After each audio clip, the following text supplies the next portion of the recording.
NG families, இப்போ நம்ம பூண்டு ஊறுகாய் செய்கிறது எப்படின்னு சொல்லிட்டு பார்க்க போகிறோம்.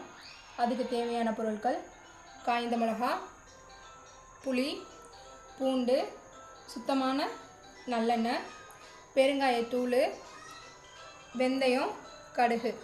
அடுத்தது நம்ம எப்படி செய்யலான்ட்டு பார்ப்போம். எண்ணெய் ஊற்றிப்போம். தேவையான அளவு எண்ணெய் எடுத்துக்கிட்டோம். எண்ணெய் லேசாக சூடானோன்னு கடுகு போட்டுக்கிறோம்.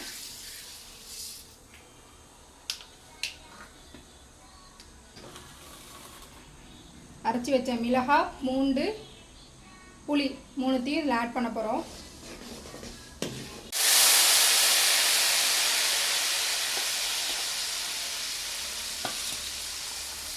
அரைச்சி வச்ச விழுதை அதில் போட்டு கிண்டணும்.